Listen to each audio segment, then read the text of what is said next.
Powerful yet calm, vast and often magnificent, many journey to Iceland to experience a landscape that's unlike anything they've seen before. But as the tourists come and go, others stay and live, working to build community and find purpose, just like the rest of us.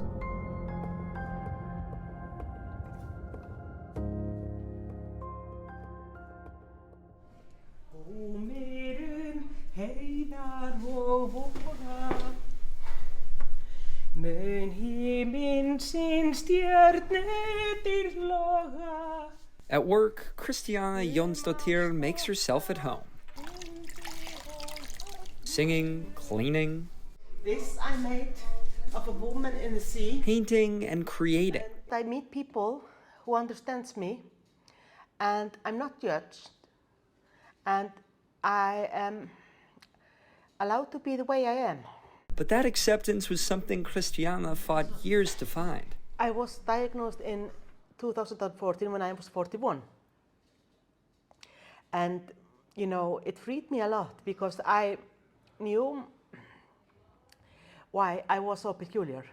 That diagnosis, autism, something shared by most of those who spend their time here at an organization called Specialisterna. We help the people who no one would take care of otherwise. Bjarni Torvi Alfdorsson is the CEO of Iceland's chapter of Specialisterna, a group that provides a social space for adults with disabilities. We are trying to helping people getting to live what we would call normal life. While also working with these individuals and employers to create more job opportunities in the ordinary labor market. Everyone should need to open up their eyes to see that those people have a lot to offer. Bjarni Torvi says they've found jobs for about 60 of 200 clients since the group started in 2011.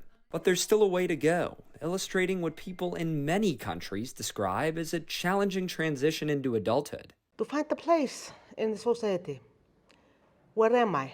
An often precarious gap between school and work for people with developmental disabilities. Service for adult individual with autism or intellectual disability is somehow more fragile. Pediatrician Ingolfur Einarsson has worked for Iceland's State Counseling and Diagnostic Center for 20 years. It's the largest diagnostic and treatment center in Iceland for children with developmental disabilities. Many other countries have felt the increase in the numbers of children that are diagnosed with ASD, autism spectrum disorder.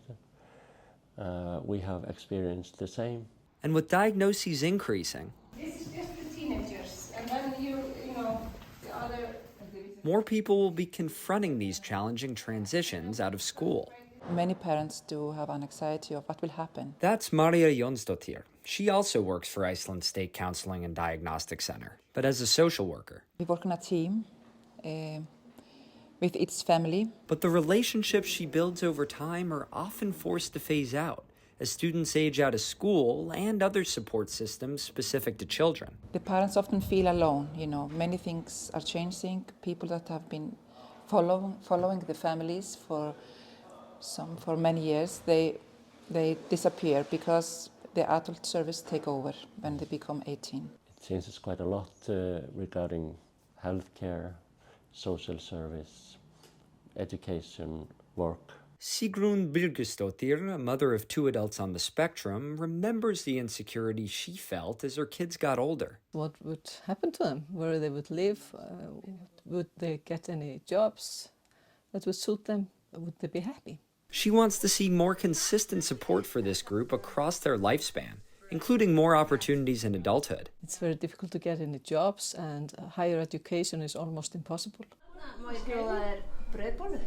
One of the few adapted learning options for adults with disabilities in Iceland is here. At an adult education center in Reykjavik called Fjolment. Of course they are here to learn something new, and also for the socializing. They offer courses in music, art, cooking, and more to a group of about 450 students ages 20 and up, with all different types of disabilities. They should have a possibility to choose what they like to learn, just like all other young people. Director Helga Gisladottir says the goals she has for her students are simple. I want to see for them what I want to see for everybody. Over at the University of Iceland, disability studies professor Stefan Hardunk explains this idea of equal opportunity is something society needs to more than just aspire to, according to the UN Convention on the Rights of Persons with Disabilities. It's just the human rights of disabled people to be included. So it's not a question, it's not a choice, like, do we want to do this as a society? It's where we have to head. He says Nordic countries with expansive welfare states like Iceland have historically provided strong financial security to help take care of groups like those with disabilities. But that was not based on an idea of inclusion, on the idea that people would have the same rights as other people. That's why he and other advocates are calling for more opportunities for those with disabilities in the ordinary labor market and higher education system. This is a more radical notion of inclusion, which requires the state and other actors supporting people so that they can enjoy inclusion, which means participation on their own terms. Beyond funding, Stefan says this requires creativity, helping employers come up with positions that actively include this population while also supporting their business. That is an important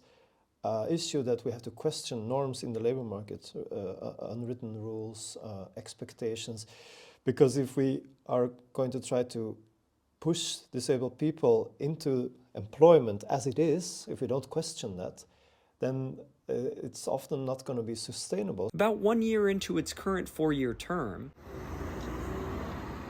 Iceland's Ministry of Social Affairs and Labor says building a more accessible labor market and adult education system is a major focus of their current policymaking. We want to make a society that includes us all, and there is room for us all. Guðrún Augusta Gudmundsdóttir, political advisor to the minister, acknowledges challenges in the current system as those with disabilities make the transition to adulthood around age 18. It's very strange that we have made a system that, a certain number makes a huge difference.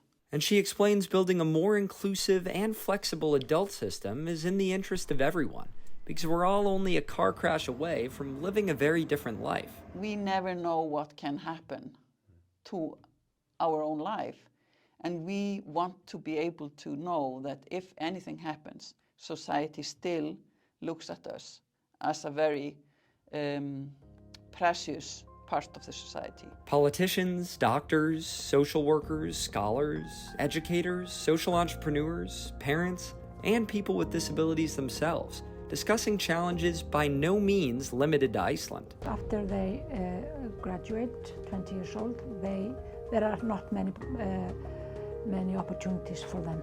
While also offering solutions like starting transition planning earlier. My dream has always been that when a child gets his diagnosis, we should already then start on a life plan, short-term and long-term. And engaging different levels of society. Organizations in the labor market, for example, should develop diversity policies that refer literally to disability and that set objectives. It's work that requires creativity and collaboration between government, schools, employers, and families. Creative thinking is something we are all very good at, and organizations in the labor market do that all the time. And perhaps progress can be achieved a bit more swiftly in this picturesque island nation. It's kind of good thing how small we are.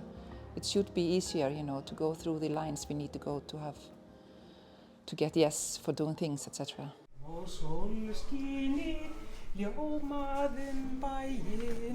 Back at Specialisterna, as Christiana sings her song and wipes the counters, she reminds us why this all really matters. What has it meant to you to have a job and be employed here?